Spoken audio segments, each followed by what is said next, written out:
In business today, three things to know. First, Crimeans vote on the referendum this weekend, and Vladimir Putin has a deal for them. Behind door number one, Russia. Behind door number two, Russia. Will a potentially bogus vote roil the markets on Monday? Then, we sit down one-on-one with Nigeria's finance minister. Is $20 billion in oil money missing or misplaced? She explains the audit the government is finally prepared to conduct. And the tech-themed conference South by Southwest wraps up in Texas. Besides the all-night parties, did we learn new ideas that could change the world in 2014? Arise Xchange for Friday starts now.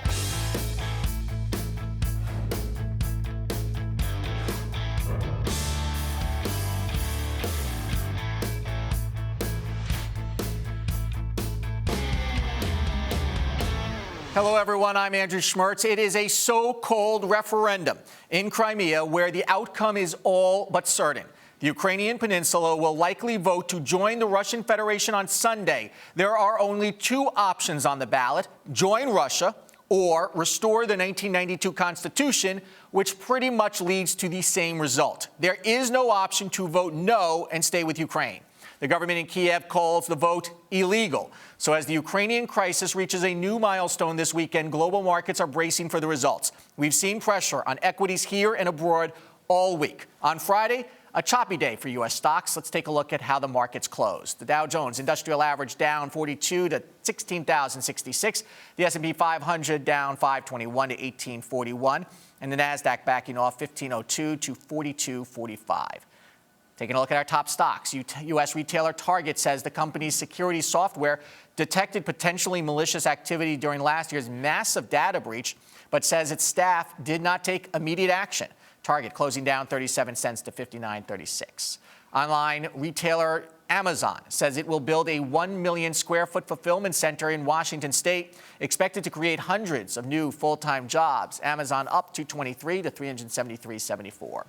And on Friday, the Chinese government said it would temporarily suspend two types of smartphone payments for online transactions in China: the use of QR codes and virtual credit card systems. Yahoo owns a big stake in Alibaba, China's largest e-commerce company. Yahoo closing up 37 cents to 37.60.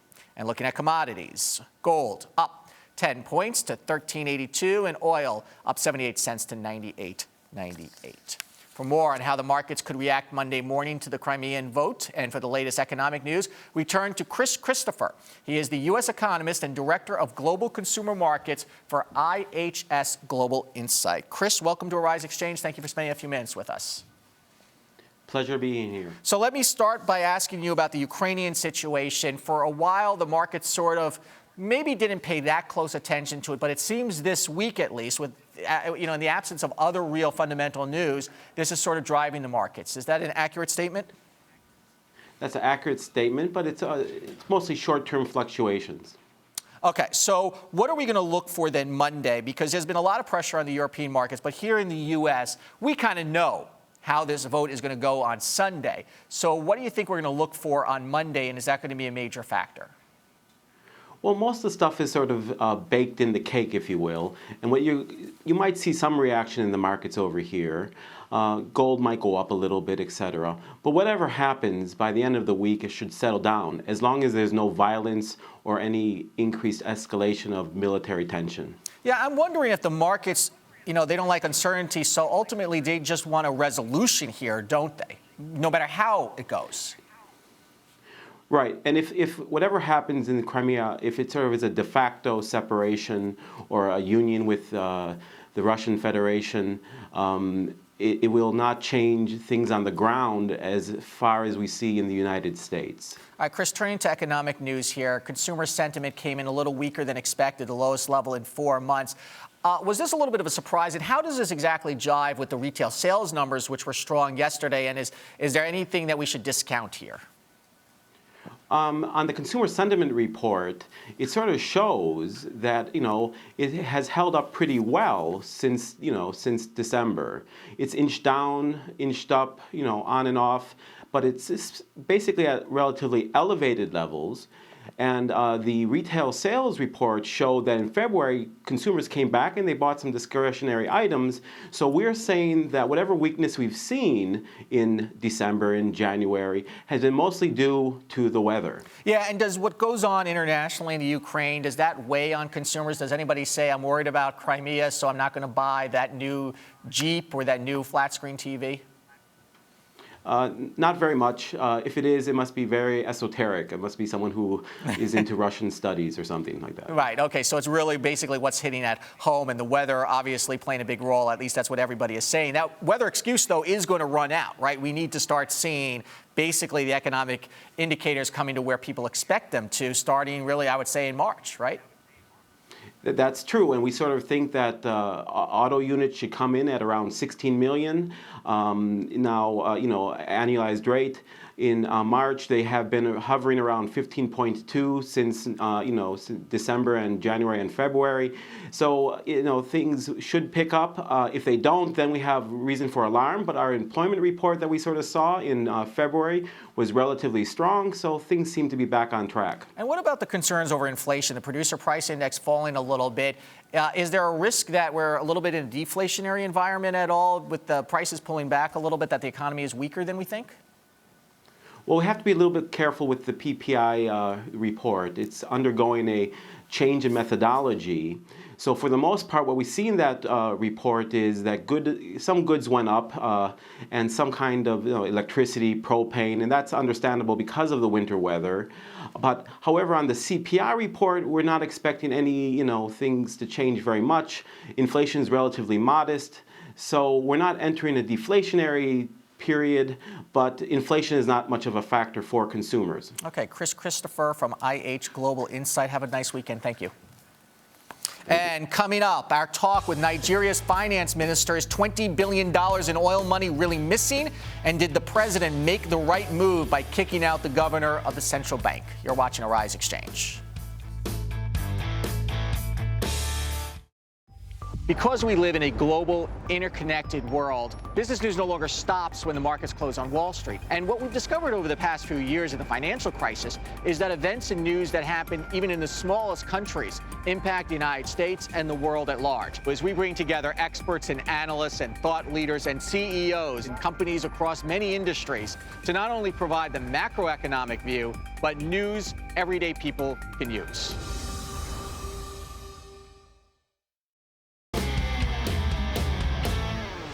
Tonight, there are many questions surrounding $20 billion of oil money that may or may not be missing from the coffers of Nigeria's government. In a moment, we'll speak with the finance minister about a new audit plan by President Goodluck Jonathan. But first, this story to bring you up to date.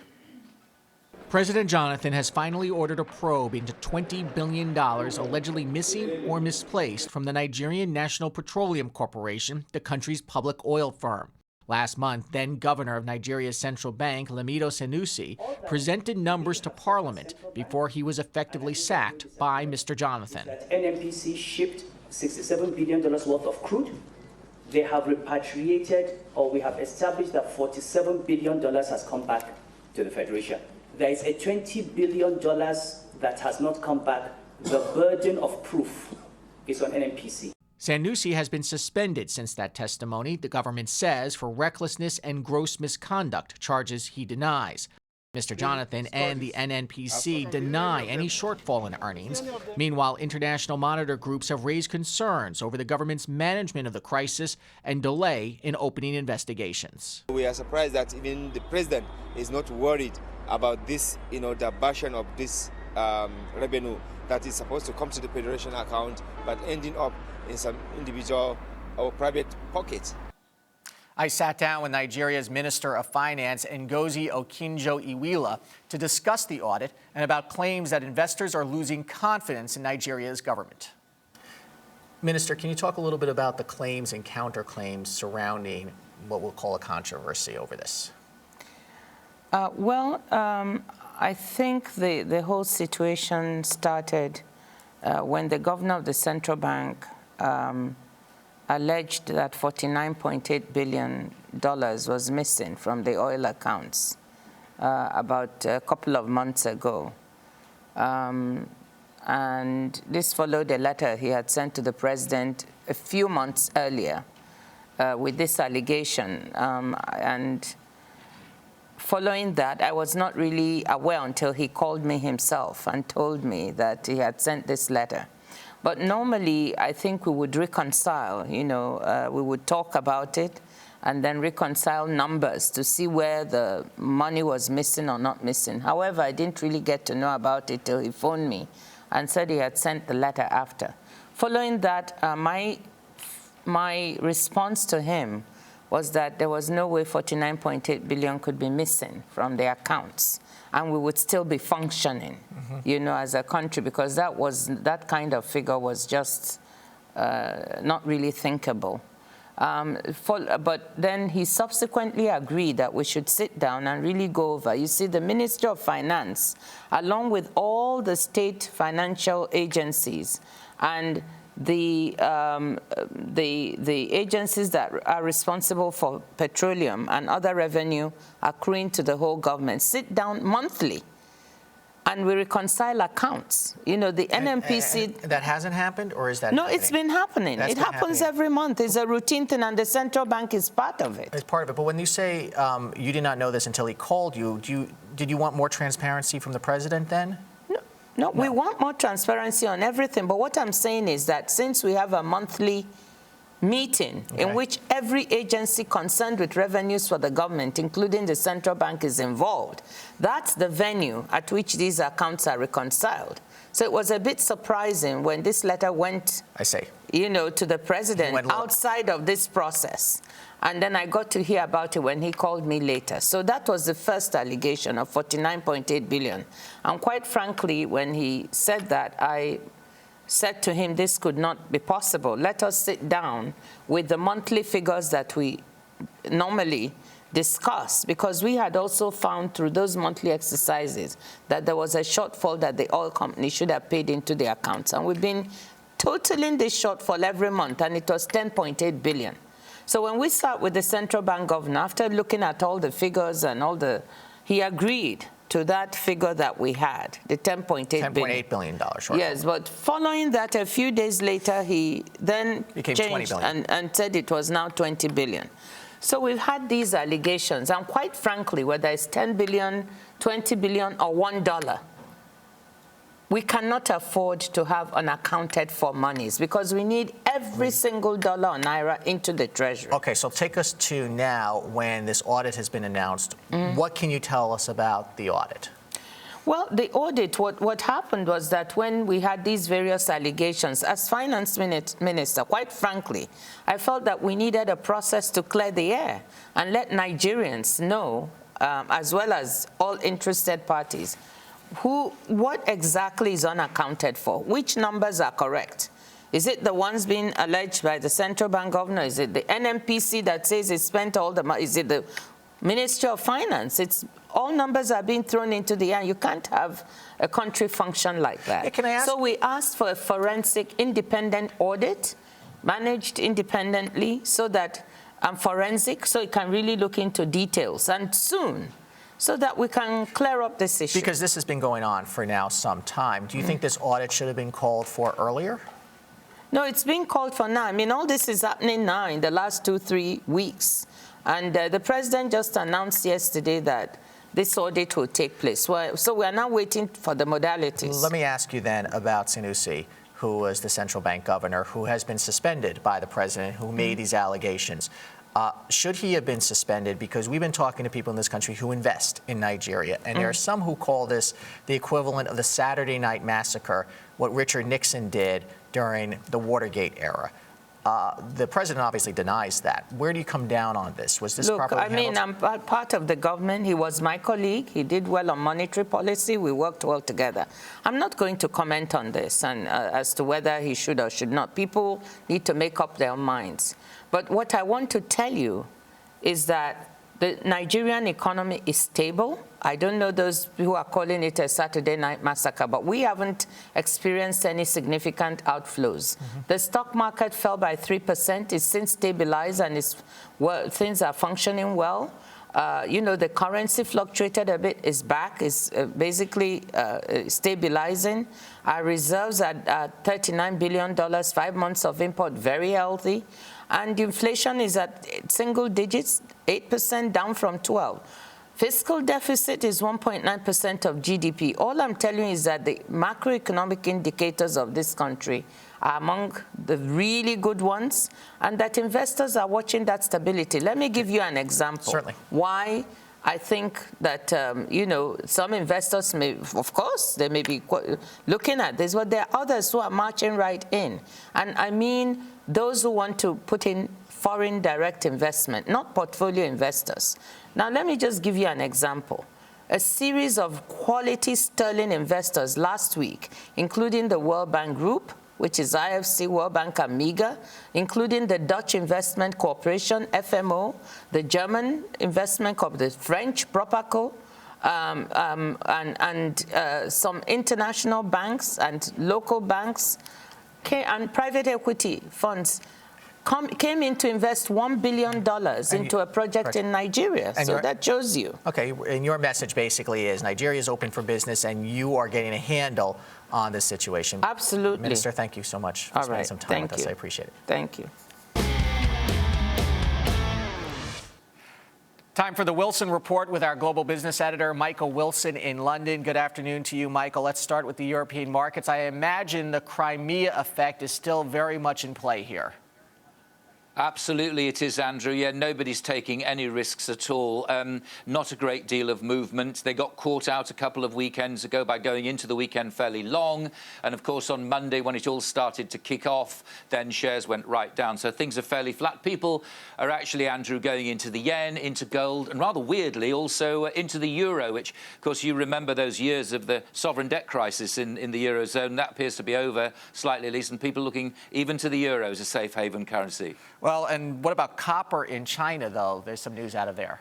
Yeah, I mean, this is the big thing. This is almost like a perfect storm. So on the one hand, you've got these worries about Crimea, Ukraine, and so on, and Russia and sanctions and the West, which is actually spooking the markets. Very, very, very scary Friday in lots of ways. Then you've got China. Again, the worries, the copper price keeps going down. The reason this is important to China is there's a lot of its shadow banking loans, because it's very difficult to get credit in China. Nothing wrong with shadow banking at all, but a lot of those loans are collateralized against copper, but the price is going down because of weakening demand out of China. So the problem is actually coming around to bite them. Now, the problem is also, Andrew, there's about 250,000 tons of copper in warehouses in China. If that starts to come out, then the copper price will go down even further, making it more likely for a lot of these loans to default. Now, the brightness in all this might be, and as you know, there's always somebody ready to buy something somewhere. A number of people, I'm guessing early next week, might be saying that copper's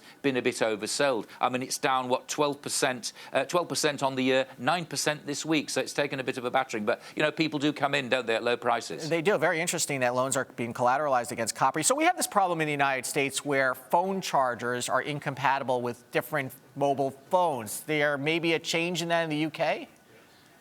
There might be. In the EU, actually. I mean, it's the most irritating thing. I don't know about you. My drawers are full of old-fashioned phone chargers. I don't know where they fit. I spend hours trying to plug them in. I get told off by my wife for this festoons of electronic wiring all over the place. What they're trying to do is to have one particular size of charger that's interchangeable over all mobile phones. Apparently, it would save, get this, Andrew, 21,000 tons of thrown away electrical wiring. There are 500 million mobiles or cell phones in the EU, so it's quite a big. At least it'll stop that irritation. Do you know what? I wish they could do it with computer passwords. I don't know about you. You just want one password. Remembering mine. There's a plan for that, I think. I have a feeling the EU has some more pressing issues, though, than phone chargers right now. Michael, have a very good weekend. And you, Andrew. Thank you. The annual South by Southwest Festival wraps up this weekend. It's the world's largest musical and interactive event, held almost 30 years in Austin, Texas. The gathering generates millions of dollars in revenue for the region. Lifestyle expert and TV host Mario Armstrong has attended the event for many years. He spoke at this event this year, and he joins us on the phone. Mario, thank you for spending a few minutes with us. You have called this event amazing. Tell us a little bit about what you learned this year. Well, one of the things that I learned this year, I mean, I think the reason why I call it amazing is because it's one of the few places where everyone that's really trying to launch the next big idea or be able to connect and network together in terms of business and understanding what the marketplace is really looking for, everyone is there. The whole ecosystem of what makes deals happen are there. So everyone from developers that are making apps and programs and websites and services and launching music things and arts and creative things to the venture capitalists that would invest in them, they're all there. And a lot of serendipity happens. So you're absolutely right. It's a major, major conference. But this year, I didn't really see that one breakout thing that happened. Part of the themes this year were privacy. They were really big. They had Snowden over satellite talking about privacy issues. Was he well received? Mario, was he well received? Yeah, I think overall it was well received to hear his perspective. I mean, you have to understand for that part of the conference, this thing is 3 different conferences in one. You have the technology community, what they call interactive, which is the digital community. Then you have music, and then you have film. So Snowden's keynote was during that interactive activity. So that's going to be the audience that would probably embrace him the most. And support the fact that he was saying private industry and technology industry needs to really step up and not rely on the government. Mario, what I notice about this is unlike Davos and the World Economic Forum, which is sort of the old fogey, hoity-toity people, this seems to be really an event for young entrepreneurs. Is that still true after 30 years? You know what? That's a great point that you're making, and absolutely. This is the more accessible, the more achievable conference. You can actually come to this conference, not know a single person, and feel that you actually made some progress towards your dream or your passion or your pursuit of your business. Okay. So absolutely. Mario Armstrong, thank you. We're out of time. I appreciate it, though. Thank you. Have a good weekend. No problem at all. Thank you. Ahead, why you should keep your clothes on while playing golf. Our favorite person of the day is next here on Arise Exchange. Well, Arise is the only network that really covers comprehensively the African diaspora. It gives people in other parts of the world of color a chance to know about people here in the United States, us to know about them, and the world to know about us. So it's kind of an educational experience for everybody involved. Getting to know people through stories, through personal stories. You really get a chance to know what people are actually all about, what communities are about. How are we different? But more importantly, what commonalities we all share.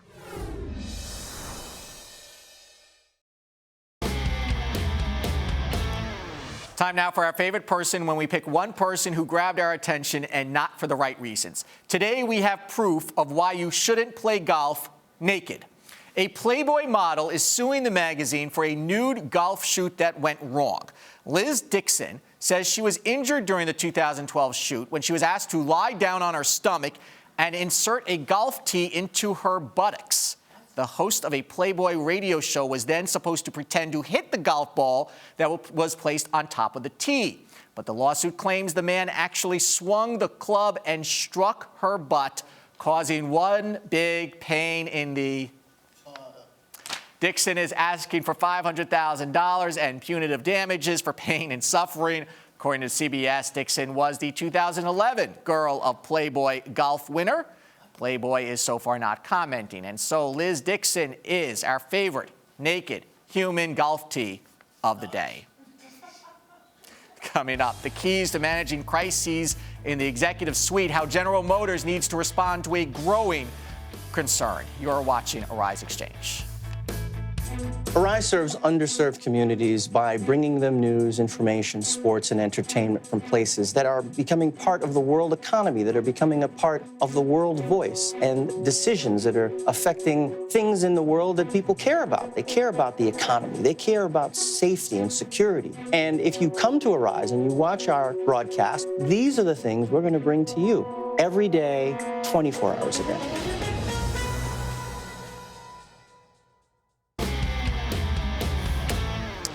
General Motors' new CEO, Mary Barra, is facing her first crisis leading the company. More than 300 deaths have been connected to faulty airbags that did not deploy properly in 2 GM models. This as U.S. lawmakers press GM to answer why it's taken a decade for the company to address faulty ignition switches. This issue comes at a critical time for the company as it struggles to regain its credibility with consumers and strengthen its brand. Our next guest has more than 30 years' experience helping companies with critical changes and crises like this.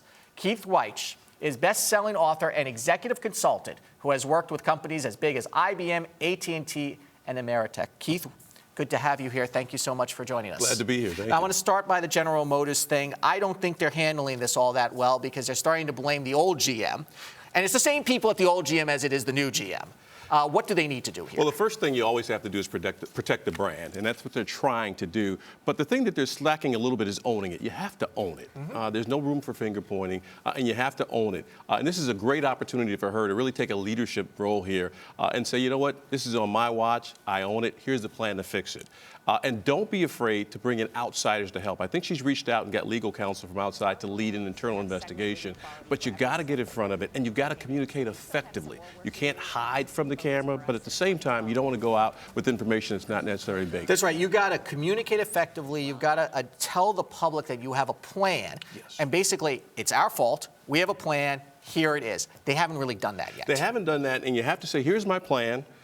Here's going to be the checkpoints where I'll give you communication as to how we're going against that plan. And when it's all said and done, we'll tell you why that won't happen again. You have to give a sense of security to the public that, one, the wheels fell off, but we know why they fell off, and here's how they won't happen again. So, you know, you've dealt with crises at large corporations, and it seems to me that what happens when there's a crisis, and we saw this at Target, that they sit around a boardroom, and they all kind of yap and yap and yap, and then nothing really happens. Is that, you know, a problem in the United States with corporations, the way they act? I think that's a little bit of a problem, but the reason I think it's that way is because they're so afraid to go out with misinformation. However, silence is deafening, and in the absence of information, people make up their own information, which is often worse than reality. And so it's almost better to go out and say, hey, we haven't had all the facts yet, but here's what we know, here's what we're doing right now. People need to know that you're at least making progress. You have a book where you talk about how to coach executives, basically, into the proper ways in acting in the corner office and grasping these things. So what are the first things you sit down with an executive and you tell them? The first thing I say is that your shadow is much bigger than you ever imagined. We live in social media 24/7, so everything you do, everything you say is really going to be in the public domain. That's the first thing. The second thing is you represent this organization. You no longer represent yourself or your family. And so, again, you have to be aware of what's happening. You know, one of the things that I have become a big believer in is culture and in a company. And culture really is set at the top levels. And you can look at Enron, and you can look at WorldCom, and you can look at Tyco. And people look at the leader and see what they're doing. Absolutely. Whatever the leader allows is allowed. Whatever a leader rejects is rejected. And so it all rises and falls on leadership. And every company has their own culture. But to your point, it always starts at the top. And what do you tell people then about how to shape that culture, especially when you need to change the boat? The first thing I say, don't forget the people. It's all about the people. Yeah, I understand shareholders are important, and we have a fiduciary responsibility to shareholders. Never forget the people. Treat them with respect, pay them well, and give them the leadership, and then get out of the way and let them do their jobs. Do you think we're headed in the right direction of ethics in corporations in this country after the 2008 financial crisis and people not liking corporations, even though they're the ones who create jobs? You know, I think we have this little treadmill that we're always trying to meet quarterly expectations for Wall Street. Yeah. And they don't do that in Europe, by the way. They don't. And so we're so penny wise and pound foolish that there are times we'll make decisions to make the quarter that could have long-term implications that really don't help. Some of the toughest challenges you faced? You know, for me, it's always cultural challenges. Understanding the culture, understanding the people I've worked with. I've moved industries a lot, and so you have to understand that the way it operates in the grocery industry is totally different than an IBM or Pitney Bowes, and so just making sure I understood the culture. So when you're an outside consultant and you go in, how much time do you spend learning about the business, and is that important? Because businesses should all act in a certain way no matter what. You learn about the business and you learn about the culture of that business, and then you try and figure out what are the issues that they're facing, and make sure you have honest dialogue with the leadership team about here's what we need to do to fix this. And so what's next now for GM in the last minute or so that they need to do? I think what they need to do is really come public with a plan, articulate that plan, give the confidence that, hey, we are on top of this and we will fix this. Keith Weiss, thank you so much. Thanks for having me. Pleasure talking to you. Finally this week, our Johnny Ritchie, who is on the crew here at Arise Xchange, debuted with a new band at New York's famous Rockwood Music Hall last night. Billy Woodward and the Retributions played their interpretation of early rock and rhythm and blues, with Billy singing and Johnny on lead guitar. We leave you with a clip shot by Marvin McLean, also from Arise. Have a good weekend, everyone. I'm Andrew Schmertz.